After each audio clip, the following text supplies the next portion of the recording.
¿Qué tal amigos? ¿Cómo están? Tengan un feliz día todos. Bienvenidos a mi canal de YouTube Vida Nueva para Todos. En esta ocasión y dándole continuidad al tema anterior sobre Pentecostés, queremos algo así como introducir la nueva serie sobre el Espíritu Santo que vamos a estar desarrollando. En este sentido, el tema que vamos a ofrecer hoy se titula Jesucristo, la gran revelación del Pentecostés. Repito, Jesucristo, la gran revelación del Pentecostés.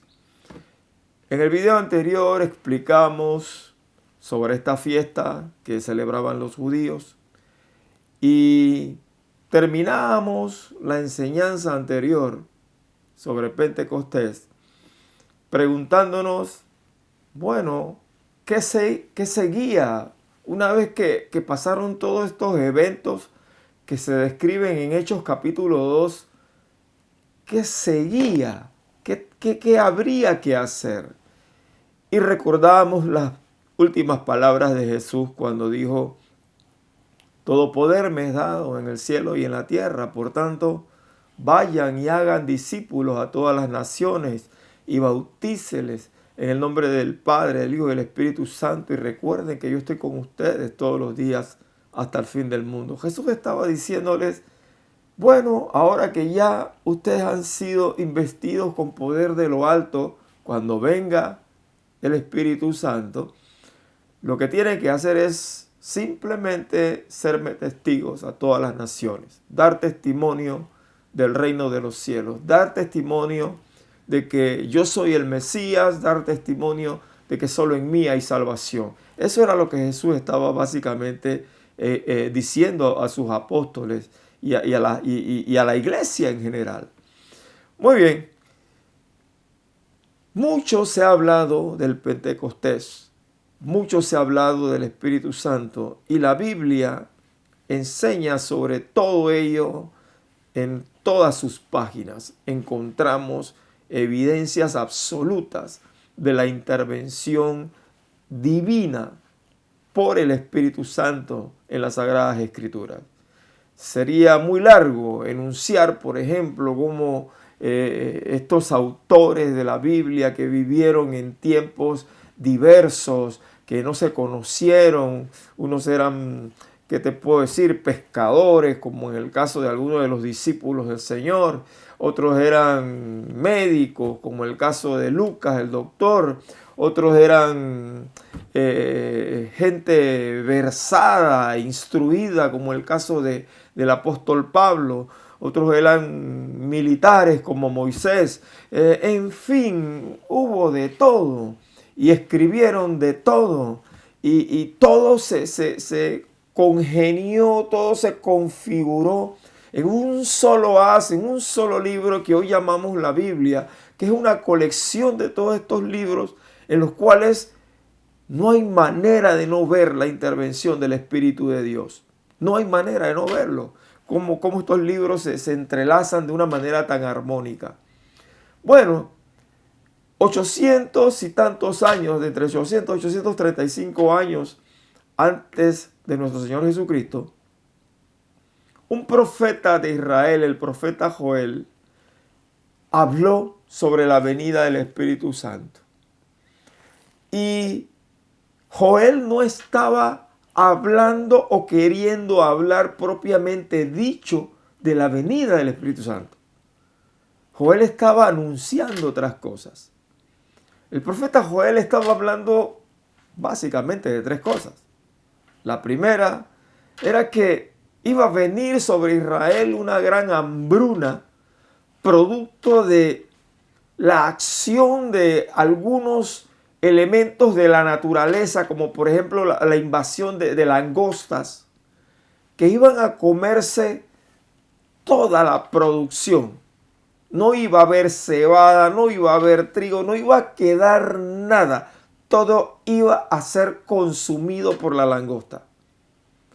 Así que Dios había inspirado al profeta Joel para que advirtiera al pueblo sobre lo que habría de venir. Pero no solamente habló de eso, sino que también dijo que vendría sobre Israel un pueblo poderoso, un pueblo versado en la guerra, que los iba a hacer padecer e iba a morir mucha gente. Imagínense nomás, hambre y posteriormente una invasión de una nación poderosa. Otra de las cosas que Joel estaba anunciando, por ejemplo, era que las fuentes de las aguas se iban a secar y ese evento iba a coincidir con otros eventos más, como por ejemplo las llanuras se iban a quemar, iba a haber fuego en las llanuras. Peor todavía, fuego y no hay agua para apagar el fuego. Es decir, que la miseria de la calamidad que le esperaba a Israel era tan grande, a Judá era tan grande, que Dios estaba anunciando que todos estos males iban a venir sobre ellos. Y es precisamente en ese entorno, en ese contexto, que el profeta anuncia lo siguiente. Dice Joel en el capítulo 2, versos 28 y 29. Y después de esto, derramaré mi espíritu sobre toda carne, y profetizarán vuestros hijos y vuestras hijas. Vuestros ancianos soñarán sueños y vuestros jóvenes verán visiones. Y también sobre los siervos y sobre las siervas derramaré mi espíritu en aquellos días. 800 y tantos años antes de Cristo, en medio de las calamidades que estaba Joel anunciando, comienza a hablar de algo que sucedería 800 y tantos años después. Algo así sucedió con el profeta Isaías igualmente. Estaba el rey Acaz, rey de Judá, temblando de miedo porque el rey de Israel y el rey de Siria se habían unido para destruir a Judá. Y cuando le llegó la noticia al rey de que venían los sirios y venían los israelitas en contra de Judá, en contra del reino del sur, dice la Biblia que comenzaron a temblar, que tenían miedo. Y Dios envió al profeta Isaías, lo envió a Acaz, que en ese tiempo era el rey de Judá, para decirle: no tiembles, no tengas miedo, porque Jehová va a tener cuidado de ti. Estos dos tizones que humean, el rey de Asiria y el rey de Israel.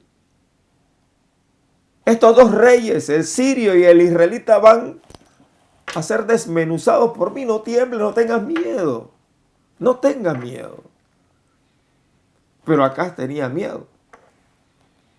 Y en ese interín, y creo que por la misericordia de Dios, a través del profeta, el profeta le dice: pide una señal.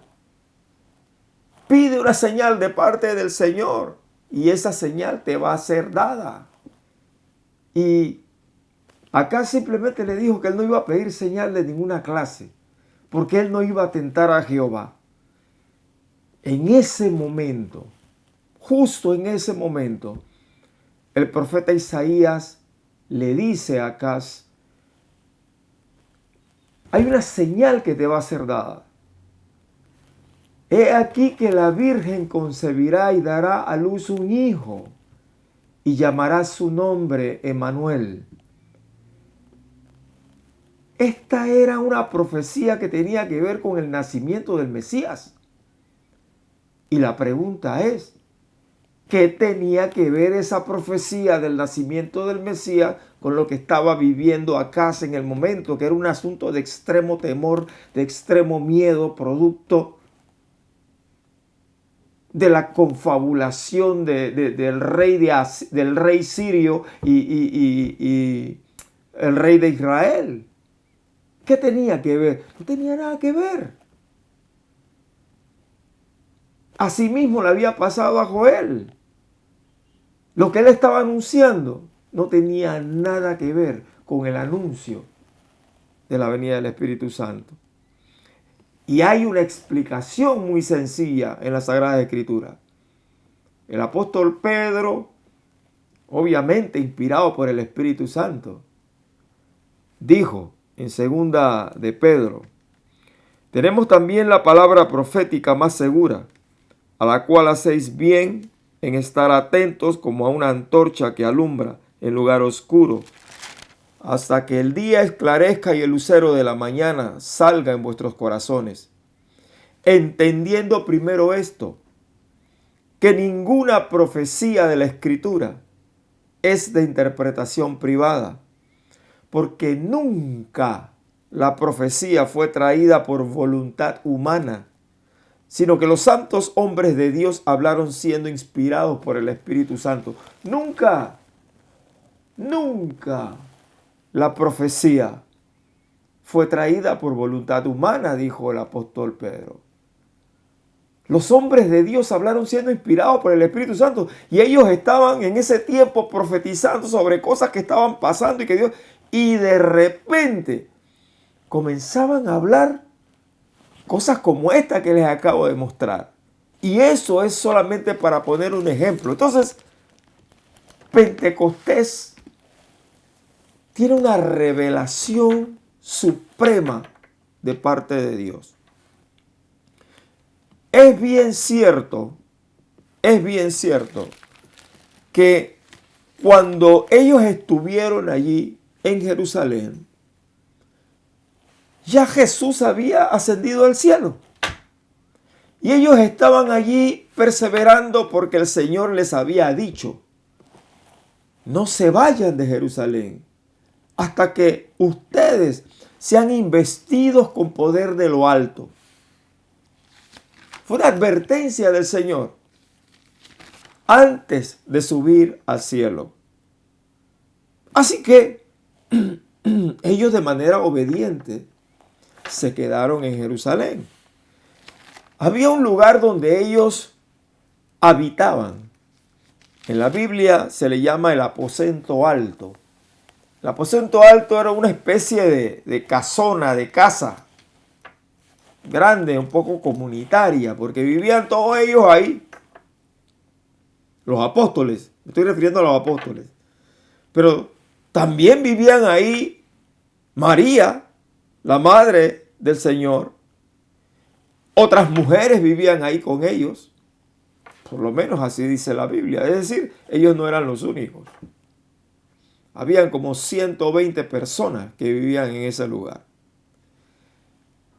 Aquí el punto es que cuando Jesús fue al cielo, les advirtió que no se fueran para ningún lado porque iba a venir algo que él ya había explicado, se los había explicado a ellos, que sería como esos ríos de agua viva que saltan para vida eterna, que fluyen del interior, pero no se entendía nada de eso, porque el Espíritu Santo no había venido en la forma como lo hizo. Aquí el asunto es que 10 días después de que Jesús ascendiera al cielo, sucedió lo que nadie podía imaginarse que iba a suceder. Sucedió lo impensable. La Biblia dice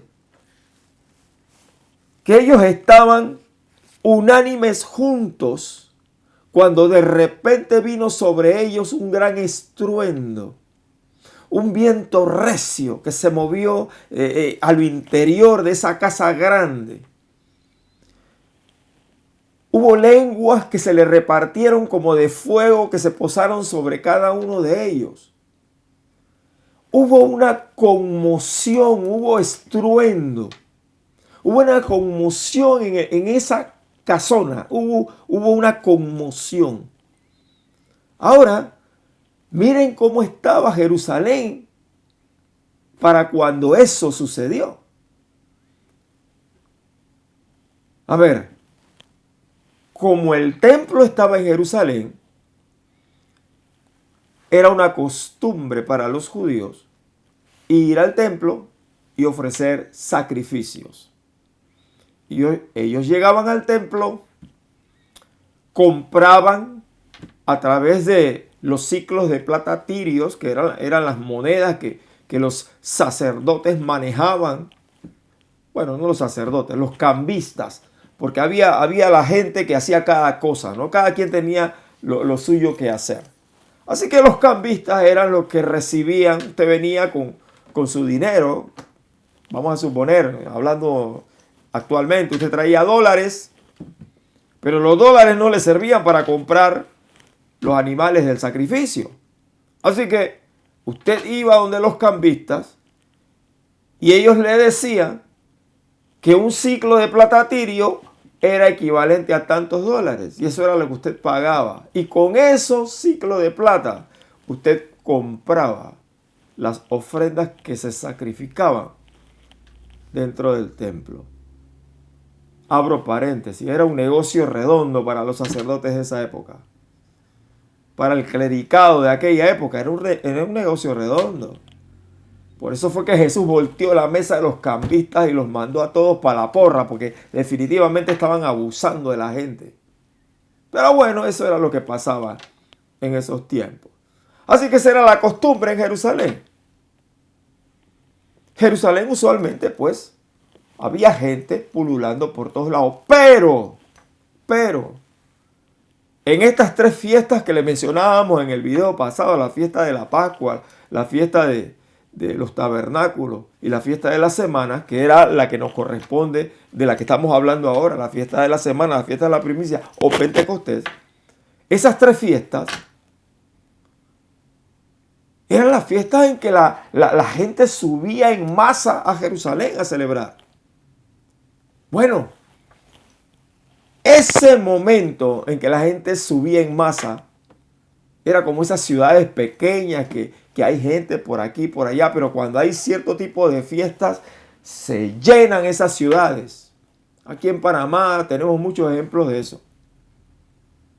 Ciudades como Santiago de Veraguas, como Las Tablas, que normalmente tienen su gente que pulula por aquí y por allá.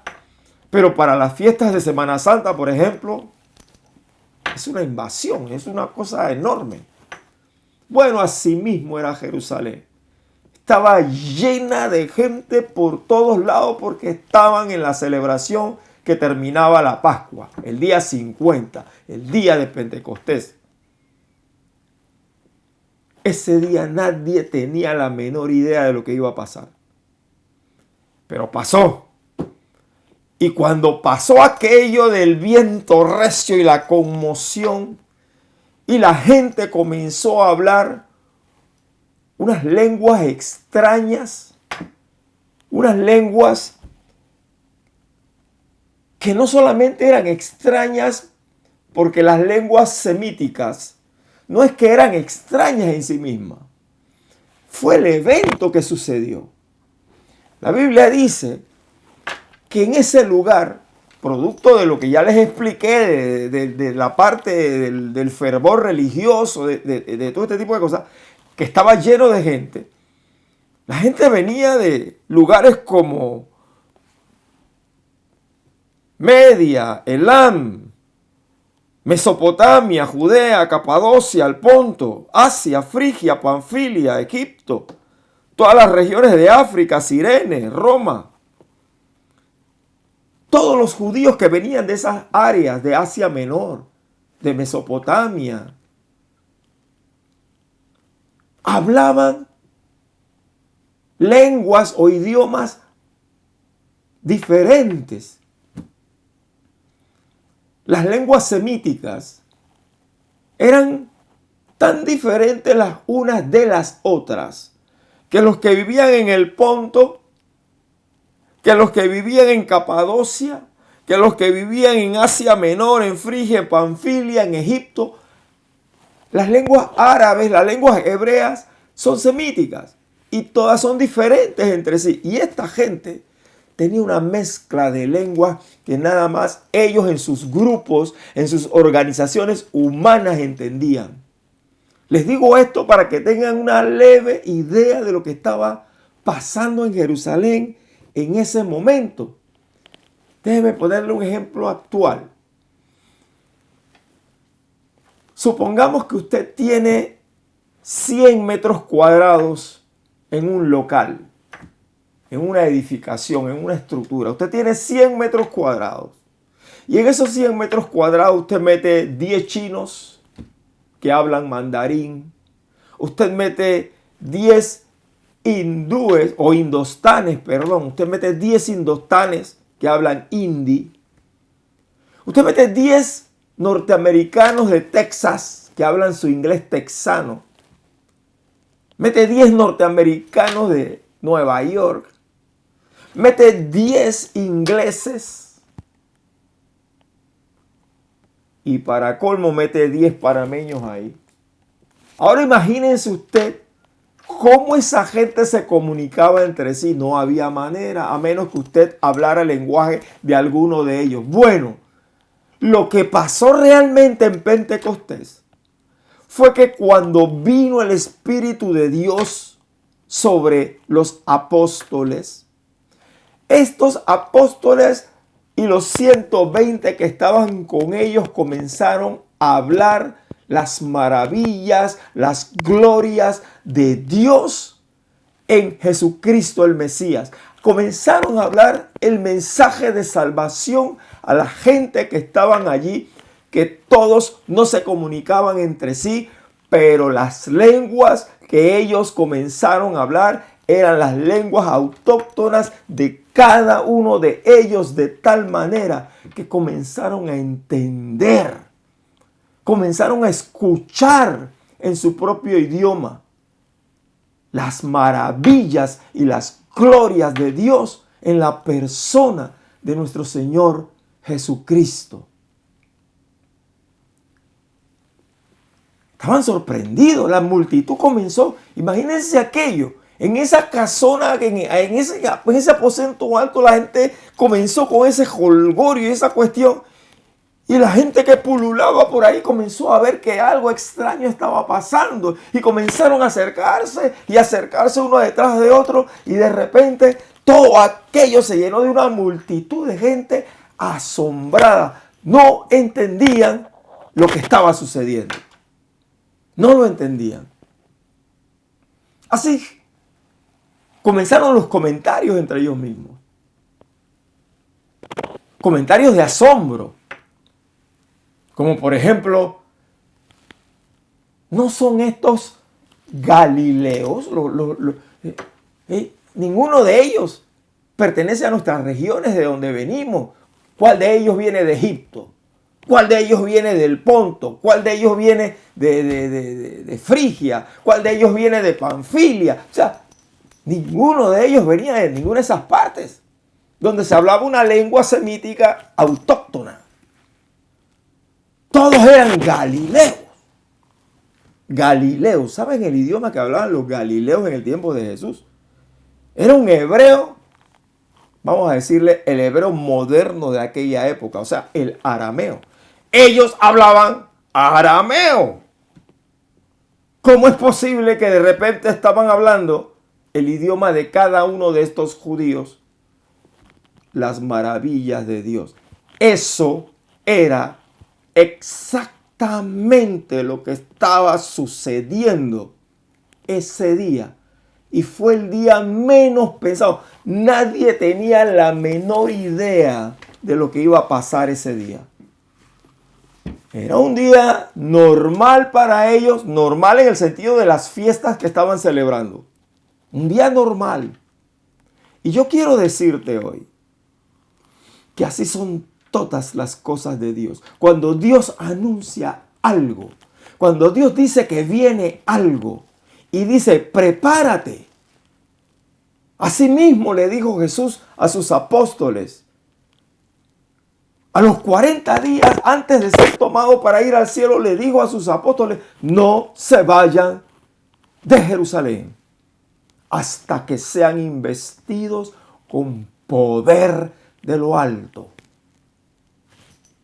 Ellos no sabían, a pesar de que Jesús se los había explicado en un par de ocasiones, ellos no tenían ni ellos ni nadie tenía la menor idea de lo que iba a suceder.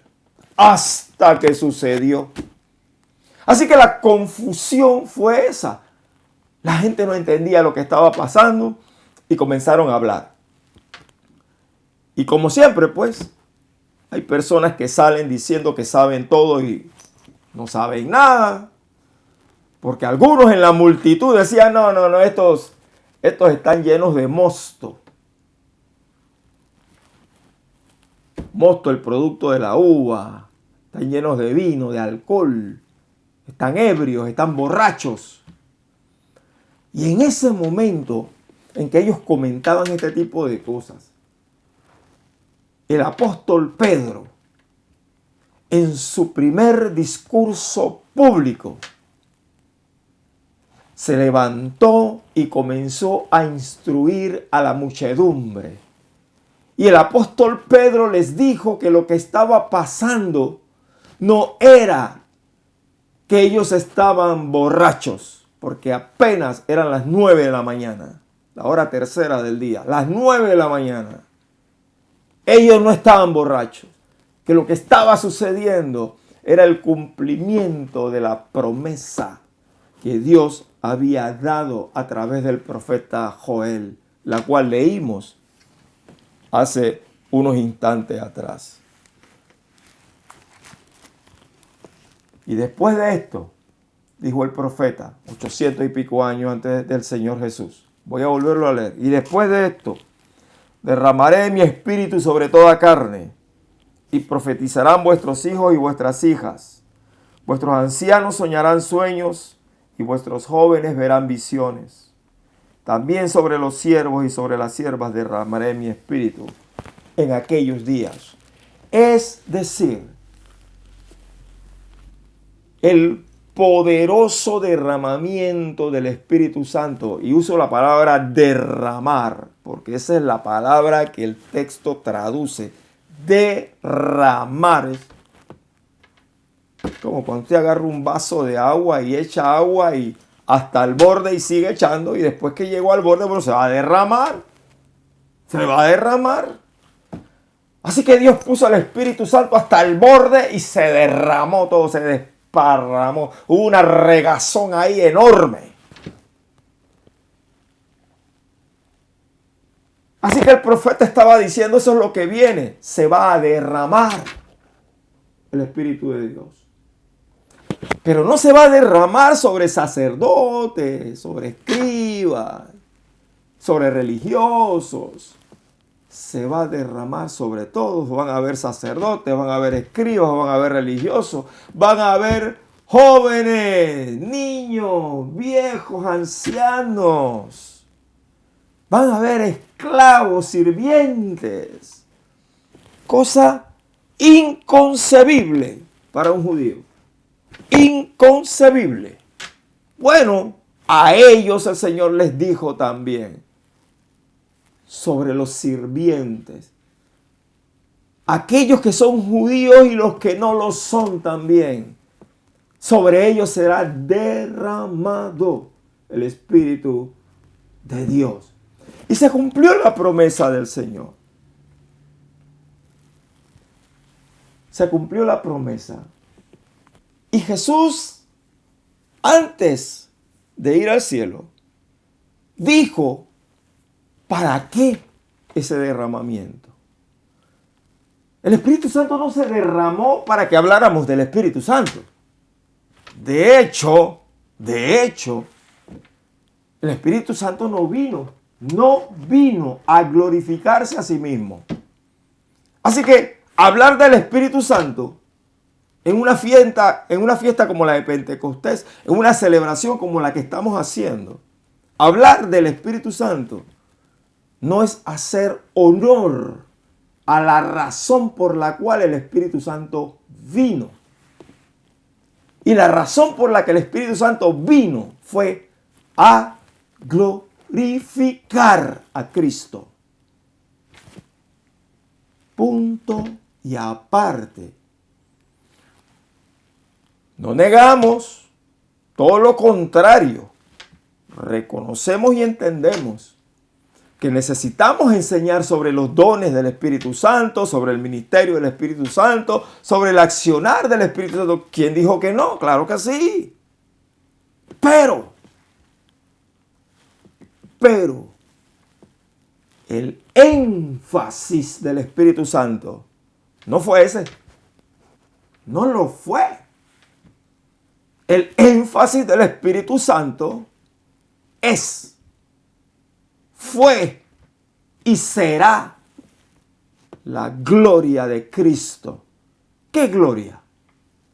Bueno, Jesús mismo dijo qué es lo que debería suceder cuando viniera el Espíritu Santo. En el versículo 8 del capítulo 1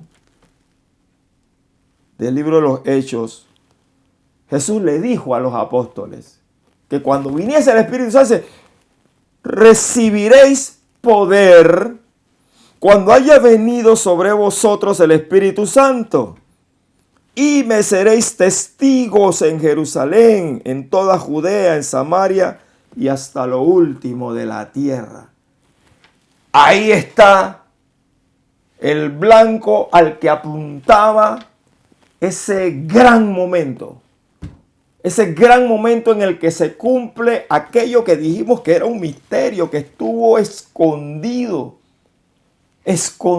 a la humanidad desde el principio de los tiempos. Y es que en Jesús solo hay salvación. Solo en Cristo hay salvación. No hay otro nombre dado a los hombres en que podamos ser salvos, excepto en el nombre de nuestro Señor Jesucristo. Así que hacia allá apuntaba ese gran evento. Hacia allá apuntaba, hacia allá apunta y apuntará hasta que Cristo venga. Jesús instruyó y enseñó a sus apóstoles y por ende a la iglesia que iba a comenzar a formarse, que estaba comenzando a formarse con este acontecimiento. Nos enseñó que el verdadero objetivo, el verdadero propósito de la venida del Espíritu Santo, del cumplimiento de la promesa del Padre, era glorificar a Jesucristo, tal cual Jesús mismo lo había enseñado. Él me glorificará porque tomará de lo mío y os lo hará saber. No había otro propósito. Pero para que ese propósito de glorificación de nuestro Señor Jesucristo se cumpliera, era necesario que fuésemos investidos con un poder tal,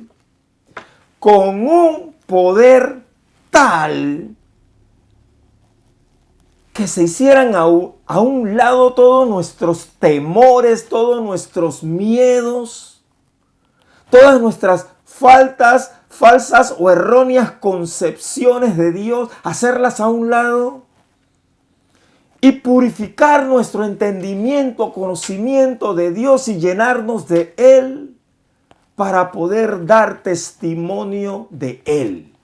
a todas las naciones. Eso dijo Jesús, que era el poder que iba a obrar, a actuar en nosotros como consecuencia de la venida del Espíritu Santo. Por eso es que en Mateo 28, del 18 al 20, Jesús dijo: todo poder, toda potestad me es dada en el cielo y la tierra. Por tanto, vayan y hagan discípulos a todas las naciones, enseñándoles que guarden todas las cosas que les he mandado. Y he aquí yo estoy con vosotros todos los días hasta el fin del mundo. He aquí yo estoy con vosotros. Pero si se fue. ¿Cómo que yo estoy con vosotros si se fue? Eso era lo que los discípulos no entendían. Te vas y ¿cómo es que estarás con nosotros? Pero Jesús les dijo antes de partir: vendré a vosotros. Y no se refería solamente a su segunda venida. Vendré a vosotros significaba que con el Espíritu Santo venía Jesús a nosotros. Eso era la implicación directa, inmediata. Por eso dijo: no los dejaré solos. No los dejaré huérfanos. Voy, pero vengo a ustedes.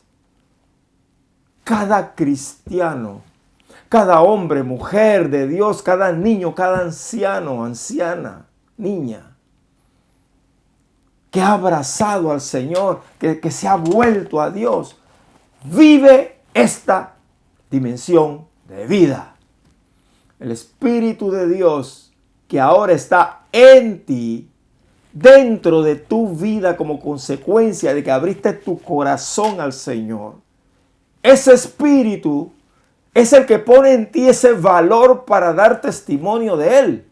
Mire, un simple ejemplo. El apóstol Pedro. Y digo el apóstol Pedro porque es el que está en boca de todo el mundo. Pero la verdad que al igual que Pedro, todos fueron iguales. Todos, no hubo uno que sacar. Cuando Jesús fue crucificado, todos huyeron. Nadie se asomó por ahí. Y los que eran un poquito más avesados como Pedro, aunque su vida estaba en riesgo, comenzó a husmear, a seguir al Señor mientras los llevaban de aquí para... Cuando el Señor estaba en el patio de Caifás, que era el sumo sacerdote de la época, Pedro estaba siguiéndole la pista a Jesús. Así que la gente, la muchedumbre que se agolpó, los mirones y los que no eran mirones, Pedro estaba allí entre ese grupo de gente. Mientras él estuvo en ese grupo de gente, algunas personas decían: tú no eras uno de ellos, tú no eras uno de los que estaba con ellos. Y Pedro dijo: ¿yo? No, yo no tengo ni idea de quién es ese tipo. ¿Quién es ese señor que está ahí? Y luego le salía otro u otra por otro lado y: eres tú, ¿no? Tú estabas con ellos. Y Pedro siguió negando aquello. Así que lo hizo 3 veces. Cuando lo hizo por tercera vez, o sea, cuando negó a Jesús por tercera vez, oyó que el gallo cantó y recordó las palabras de Jesús: antes de que el gallo cante, tú me habrás negado 3 veces. Porque Pedro le había dicho: Señor, cuenta conmigo. A donde tú vayas yo voy. Jesús estaba hablándole de que iba a ir al martirio. Pero Pedro dice: donde tú vayas yo voy. A quien tenga que enfrentarme me voy a enfrentar y hasta la vida soy capaz de dar por ti, Señor. Y en ese momento Jesús le dijo: Pedro, ciertamente tengo que decirte que hoy mismo, antes de que el gallo cante, tú me habrás negado 3 veces. Así que cuando eso pasó y escuchó que el gallo cantó, Pedro lloró amargamente. Pedro No estamos diciendo que Pedro era un cobarde, Dios nos guarde. Ninguno de los apóstoles era un cobarde, eran hombres igual que usted y que yo, sujeto a toda clase de pasiones, hombres comunes y corrientes, que en un momento dado vieron en peligro su vida y no supieron qué hacer. Se les vino el mundo encima. Todas las enseñanzas de Jesús, todo lo que el Señor les había dicho, todo fue una conmoción en su mente y en su corazón y no pudieron digerir el mare magnum de cosas que comenzaron a pasar una detrás de otra en un tiempo tan corto que no era posible asimilarlo mental y humanamente. Eso fue lo que pasó. Así que Pedro no era la excepción y el resto de los apóstoles tampoco lo era. Confusión y dolor y tristeza rampante por todos lados. Pero ese Pedro que se acobardó cuando negó a Jesús, que tuvo su momento de cobardía cuando negó a Jesús, ese fue el hombre que después que vino el Espíritu Santo, se levantó en medio de esa multitud y comenzó a decirles: esta gente que está aquí conmigo, que están hablando las maravillas de Dios en la lengua autóctona de cada uno de ustedes, enseñándole lo que realmente tenían que saber y comprender, que solo en Jesús, el Cristo, el Mesías, hay salvación, y fuera de él no hay otro nombre que se le haya dado a ningún ser mortal en el que podamos ser salvos, solo en Jesucristo.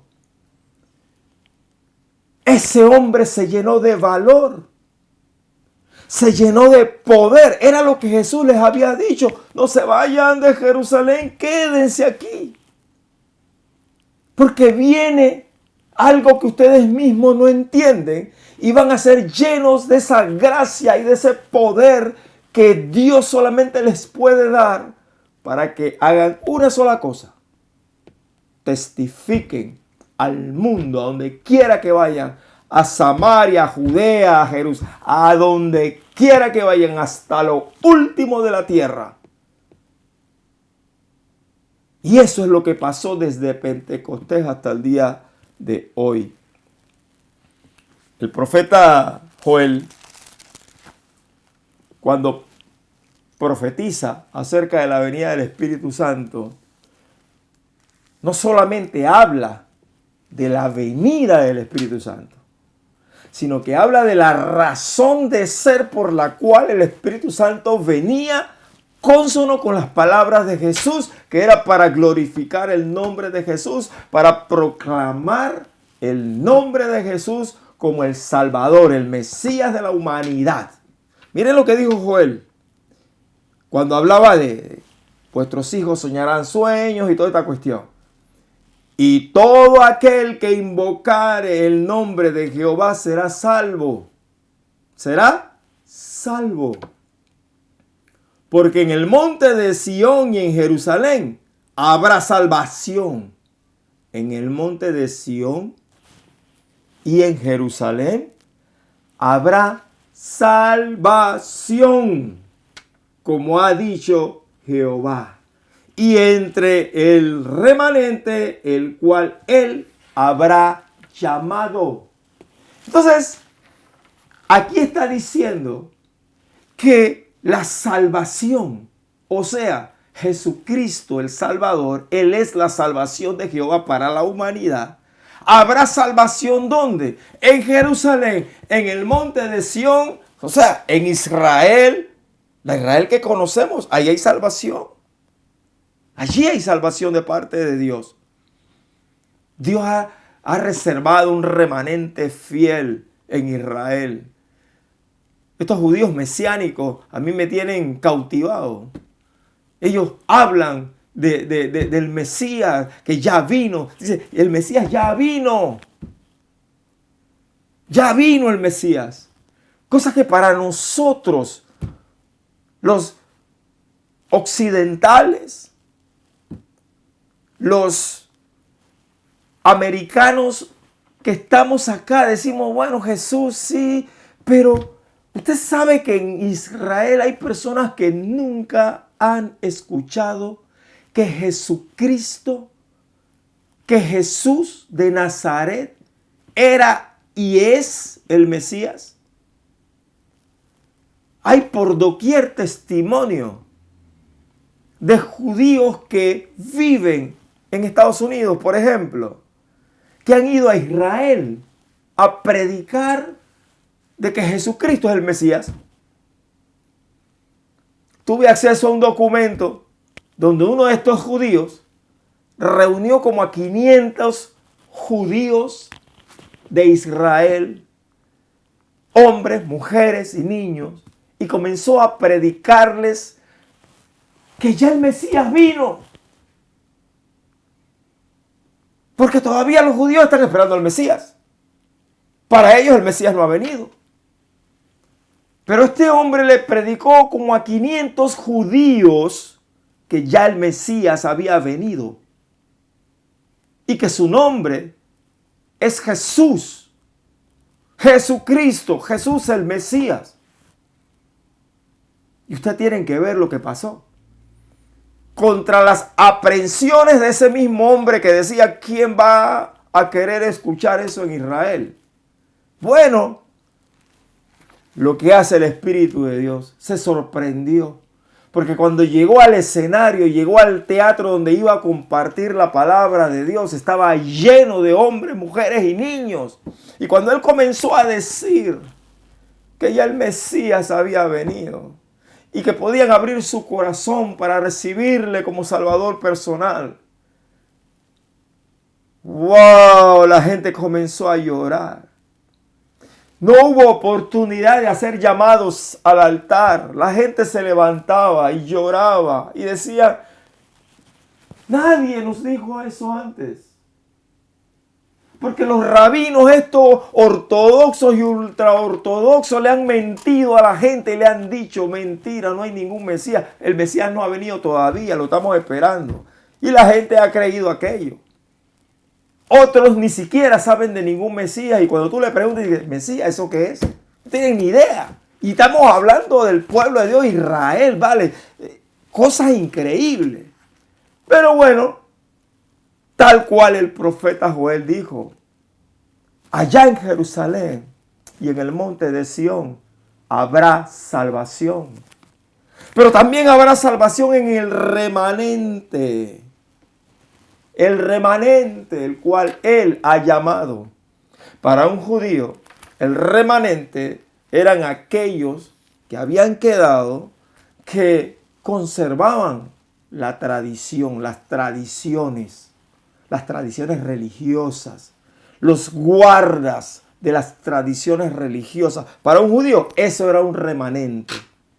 Pero la Biblia, que se explica a sí misma, nos habla que el remanente no solamente eran los judíos que él había apartado para que creyeran en el Mesías y para que compartieran, como ya vimos que Jesús instruyó, que compartieran sobre el Mesías, sino también la iglesia, los gentiles, tú y yo, los panameños, los gringos, los griegos, los romanos. Nosotros somos ese remanente sobre el cual el profeta Joel dijo, habrá salvación en el remanente de Dios. Así que nosotros hoy nos alegramos, nosotros hoy festejamos la venida del Espíritu Santo. Ese día de Pentecostés que cambió la historia de la humanidad. Ese día marcó el nacimiento de la iglesia a la que tú y yo pertenecemos hoy. La iglesia de nuestro Señor Jesucristo que está sobre la faz de la tierra. Hombres, mujeres, niños, ancianos, fieles que hemos decidido obedecer, buscar, creer y esperar en el Señor siempre. A ti te hablo ahora. A ti te hablo ahora. Porque el testimonio de estos hombres y mujeres sobre los cuales se derramó el Espíritu Santo. Fue un testimonio tan poderoso que Dios los estaba preparando para lo que vendría. Lo que venía era una gran persecución sobre la iglesia. Una gran persecución. Persecución que no solamente era de parte de los romanos, que fue la que se destapó posteriormente, sino persecución no comenzó con los romanos, comenzó con los mismos judíos. Esos judíos que no estaban de acuerdo con la nueva iglesia. Esos judíos que no creían en el Espíritu Santo, tal cual sucedió en Pentecostés ante los ojos atónitos de ellos mismos. Esos judíos no creían y de hecho no entendían. Si no, para muestra un botón. Ahí estaba el apóstol Pablo. ¿Qué más judío que ese? ¿Qué más judío que ese? Y no fue el apóstol Pablo un sanguinario. Sanguinario. Odiaba a los cristianos. Los detestaba. Tanto que en sus propias palabras él dice que él era un perseguidor de la iglesia. Y no solamente perseguía a los hombres, sino a su familia, sus mujeres, a sus hijos, los perseguía, los avergonzaba públicamente y los mataba y permitía que muriesen públicamente. Ahí está el ejemplo de Esteban. Mientras era apedreado, dice la Biblia, Pablo consentía en su muerte. Así que esa persecución comenzó con los mismos judíos en contra de sus propios hermanos judíos que habían renunciado al judaísmo y se habían convertido al cristianismo. Bueno, eso es un poquito difícil de explicar diciendo que habían renunciado al judaísmo. Sí habían renunciado al judaísmo en cuanto a sus ritos y sus cuestiones, pero conservaban del judaísmo muchas cosas, como por ejemplo el pacto por la circuncisión. Después eso tuvo un desenlace. Ese no es el motivo. Pero eran judíos, eran hebreos judíos que habían creído que Jesucristo era el Mesías. Y estaban dispuestos a hacer lo que fuese, inclusive a dar su vida. Ahí está el ejemplo de Esteban, que fue el primer mártir de la iglesia. Pero después de Esteban hubo una miríade de personas que fueron al circo romano y murieron por la persecución de judíos y de romanos. Y después a los mismos judíos que perseguían les tocó a ellos ser perseguidos. ¡Qué caso! Pero así fue. La historia es la historia y no se puede negar. Pero recibieron ese poder de parte de Dios.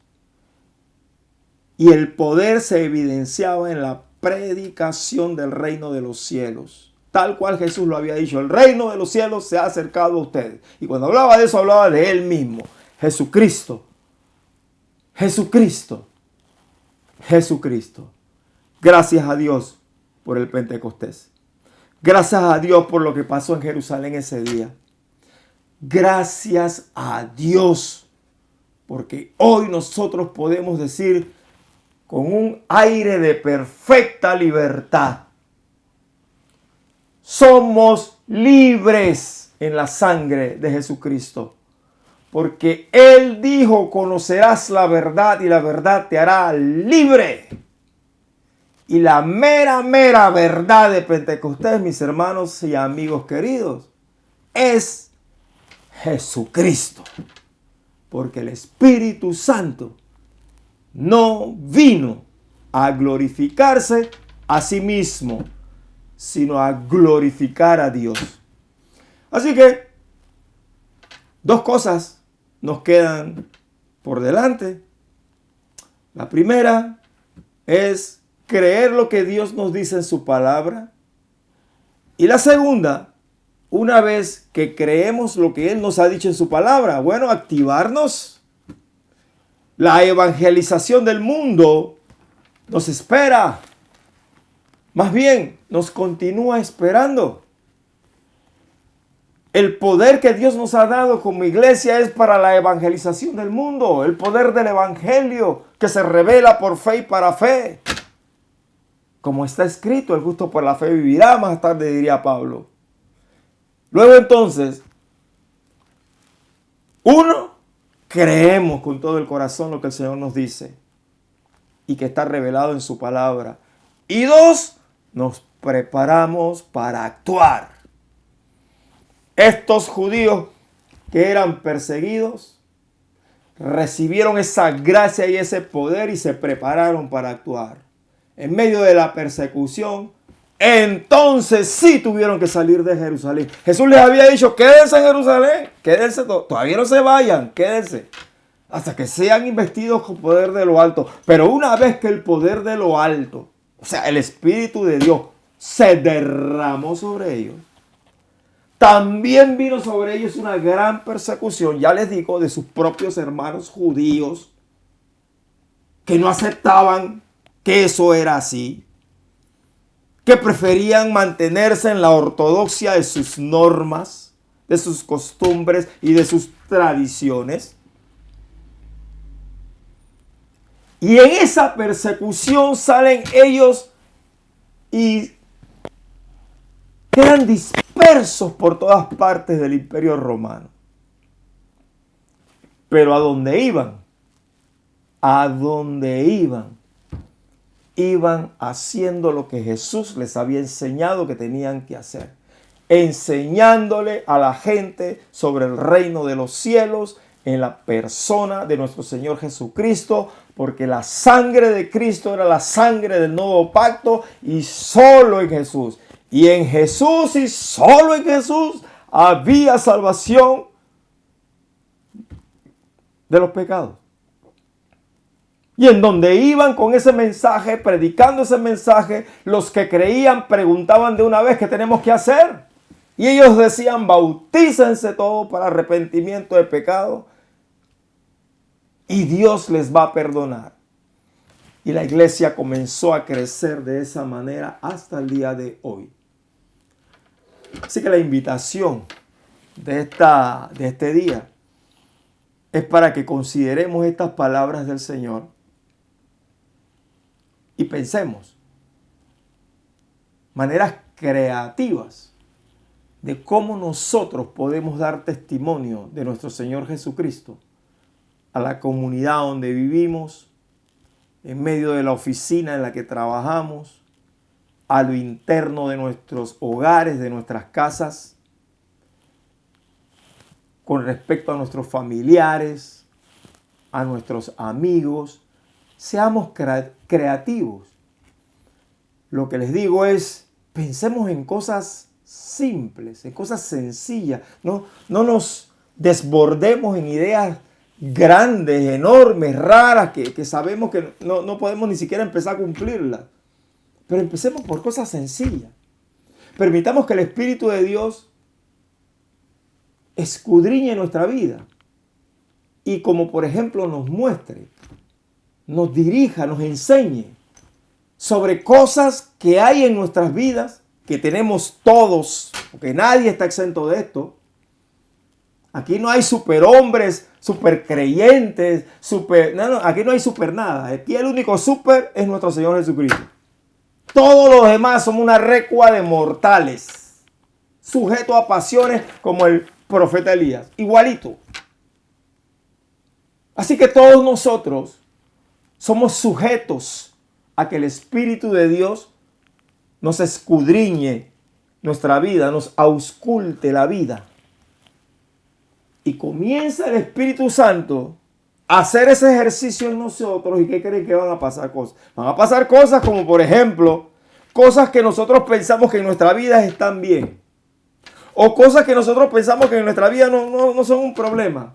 Viene el Espíritu de Dios y nos dice, esas cosas que tú crees que no son problemas, porque son pequeñas ahora, son un problema. Así que considera resolverlas, porque son un problema.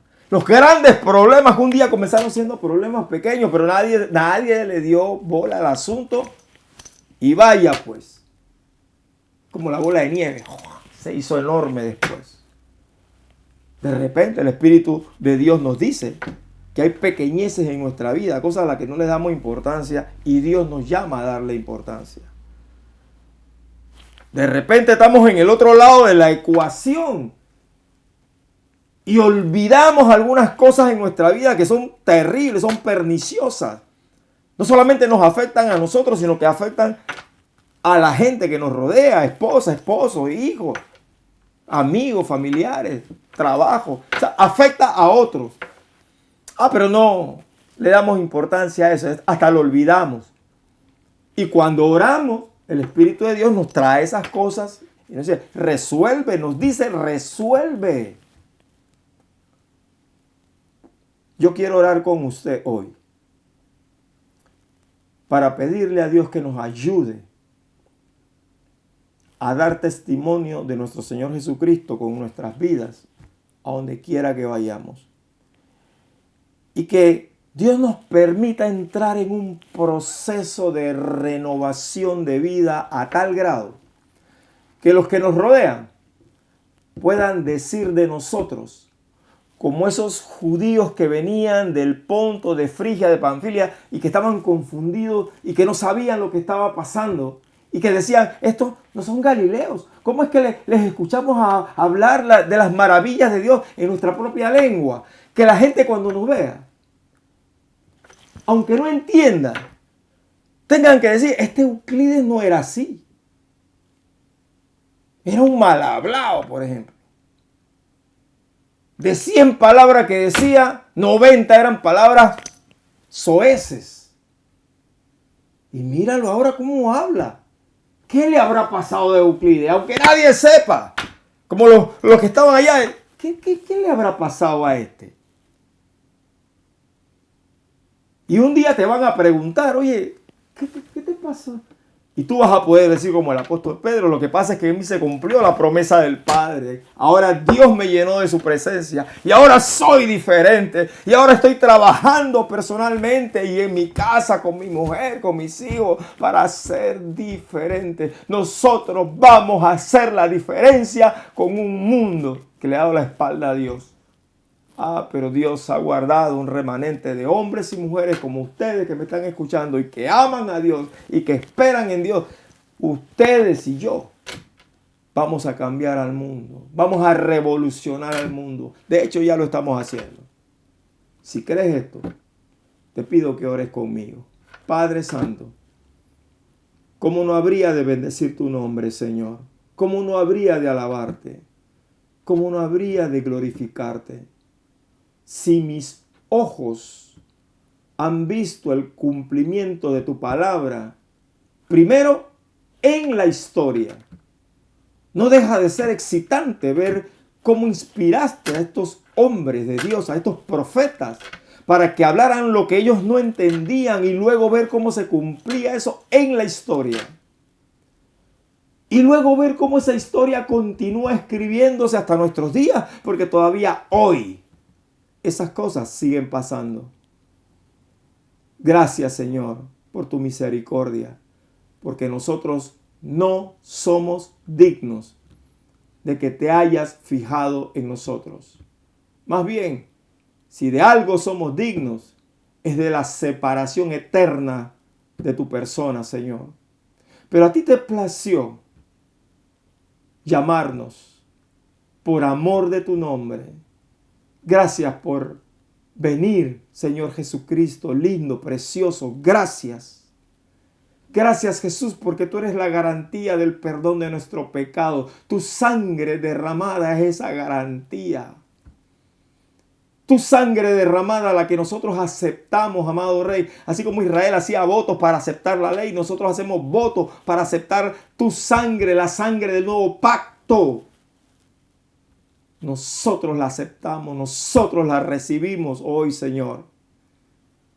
Por eso y con esa autoridad que tú mismo nos has dado, declaramos que solo en ti hay salvación. Habrán muchos caminos por allí, muchos arguirán que hay cualquier cantidad de caminos para llegar a Dios. Pero tú no enseñaste eso. Tú dijiste, yo soy el camino, no uno de los caminos, yo soy el camino. Y nosotros hemos creído que tú eres, Señor Jesús, el camino, la verdad y la vida. Y sabemos que nadie va al Padre sino por ti.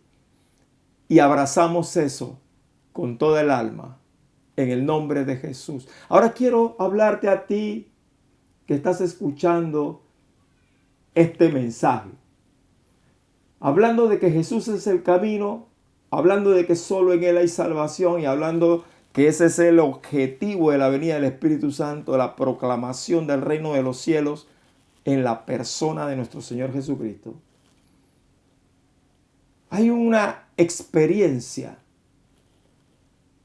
que se da en todo creyente, en todo cristiano que ha conocido al Señor. Su primera experiencia fue abrir su corazón a Dios. Esa fue su primera experiencia. Y quiero decirte a ti que de repente nunca has abierto tu corazón a Dios, que lo hagas hoy. Abrir el corazón a Dios es simplemente invitarle con tus propias palabras, es decir, con una oración, con tus propias palabras. Orar es hablar con Dios. Invitarle a que Él sea el Señor, sea el dueño de tu vida, sea el Salvador de tu vida. Si tú quieres hacer eso, si tú quieres invitar a Jesús a hacer eso en tu vida, yo te voy a pedir que hagas conmigo esta oración, que la repitas después de mí. Es una oración de fe. Fe es esa convicción que tenemos que cuando hablamos con Dios, aunque no lo vemos, aunque no lo oímos, aunque no podemos tocarlo, sabemos que está allí y que nos está escuchando. Eso es fe. Así que vamos a pedirle a Dios eso, que entre a nuestra vida. Por nuestra fe creemos que es así, porque Él enseñó que así sería. Él dijo, si pides algo conforme a mi voluntad, debemos saber que Él nos oye. Y si sabemos que nos oye, tenemos la petición que le hemos hecho. Como Él mismo instruyó que quería entrar a nuestra vida, que Él quería ser nuestro Señor, entonces entendemos que si le pedimos eso, Él quiere hacerlo. Así que no solamente nos oye, sino que lo hace. Ese es el fundamento de nuestra fe. Por favor, si quieres hacer eso, repite después de mí esta oración. Oramos. Gracias, Padre, por la bendición del conocimiento de tu palabra. Quiero abrir mi corazón ahora. Quiero abrir mi vida misma ahora a ti, a tus enseñanzas y a tu persona. Quiero que habites en mi vida desde ahora hasta que tú me llames a tu presencia. Te doy las gracias, oh Dios, porque sé y entiendo que estoy orando conforme a lo que tú enseñaste. Por eso sé y entiendo que en efecto tú has entrado a mi vida, has perdonado mis pecados y has escrito mi nombre en el libro de la vida. Gracias, Padre, en el nombre de Jesús. Amén. Bueno, si hiciste esta oración conmigo, te digo bienvenido a la familia de Dios. Espero que sigas creciendo en la gracia y en el conocimiento del Señor. Que Dios te bendiga.